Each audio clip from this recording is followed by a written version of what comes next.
এ কোন লক্ষ্মীর ভান্ডার? কৌতূহল এলাকাবাসীর। কাকদ্বীপের অমৃতায়ন সংঘের 401 বছরের পুজোর এবারের থিম লক্ষ্মীর ভান্ডার। এখন লক্ষ্মীর ভান্ডারের কথা শুনলে সর্বপ্রথমে যেটা মনে পড়ে মুখ্যমন্ত্রী মমতা বন্দ্যোপাধ্যায়ের জনহিত কর প্রকল্প লক্ষ্মীর ভান্ডার। আর কাকদ্বীপ অমৃতায়ন সংঘের এবারের পুজোর থিম লক্ষ্মীর ভান্ডার। কৌতূহলী জনতা বা এলাকাবাসীর প্রশ্ন, এই লক্ষ্মীর ভান্ডার অর্থ ধনের দেবী লক্ষ্মীর ভান্ডার, না মুখ্যমন্ত্রী মমতা বন্দ্যোপাধ্যায়ের প্রকল্প লক্ষ্মীর ভান্ডার? আর এই প্রশ্নের উত্তর খুঁজতে দক্ষিণ চব্বিশ পরগনা জেলার কাকদ্বীপ পাকাপোল সংলগ্ন এলাকার অমৃতায়ন সংঘের 401 বছরের পুজোর দুর্গা উৎসবের প্রায় 5000 বাঁশ দিয়ে দুর্গা মণ্ডপ দর্শন করতে হবে। দেরি করতে হবে শারদীয় দুর্গা উৎসবের সময়ের জন্য। তবে মণ্ডপ শিল্পীর সঙ্গে কথা বলে জানা গেছে, এ লক্ষ্মীর ভান্ডার কোনো রাজনীতি করার জন্য নয়। এ লক্ষ্মীর ভান্ডার দেবী লক্ষ্মীর ভান্ডার।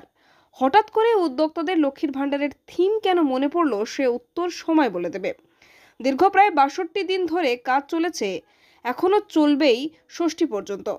হাজার হাজার বাঁশ দিয়ে বিভিন্ন থার্মোকলের কাঠের বোতাম দিয়ে তৈরি করা হচ্ছে মণ্ডপ। জানি বলতে আমরা সাধারণ নাগরিক এখানে দেখছি যে প্রত্যেক বছরের প্যান্ডেলটা দারুণ করে, বা প্রত্যেক বছর বিগত বছর ফার্স্ট হয়ে আসছে। এবছর দেখছি যে লক্ষ্মীর ভাণ্ডার হচ্ছে। তা লক্ষ্মীর ভাণ্ডারটা দিদির প্রজেক্ট লক্ষ্মীর ভাণ্ডার, বা আমরা ঠাকুর যে মা লক্ষ্মীর ভাণ্ডার কিনা যাই না, তা এত দারুণ হচ্ছে যে আমার মনে হয় খুব ভালো হচ্ছে। এটা লরি দুই বাঁশ গেছে, প্রচুর 15-20 জন মিস্ত্রি কাজ করছে। আশা করি এবছর অমিতার সঙ্গে ফার্স্ট ঠাকুর বা তোমার প্যান্ডেলে ফার্স্ট হবে। আমাদের অমৃতায়ন সংঘের পুজোটা আজকে এবছর 38 বছরে পদার্পণ করেছে। আমরা 37 বছর ধরে বিভিন্ন রকমের থিম নিয়ে আমরা প্রতি বছর একটা ঐতিহ্যের সঙ্গে পুজো করে এসেছি। এবছর আমাদের চিন্তাভাবনাটা ছিল একটু অন্যরকম, যে মানুষ দিনে দিনে ইনকাম কমছে, উপার্জন কমছে, সঞ্চয়ও কমছে।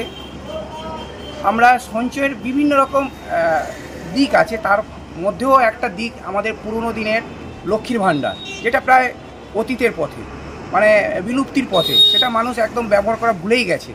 মানুষের সামনে ওই সঞ্চয়ের একটা মাধ্যম এই লক্ষ্মী ভাণ্ডারটাকে আবার নতুন করে মানুষের কাছে উপস্থাপন করতে, এর মাধ্যমে মানুষ সঞ্চয় করুক, ছোট ছোট করে করুক।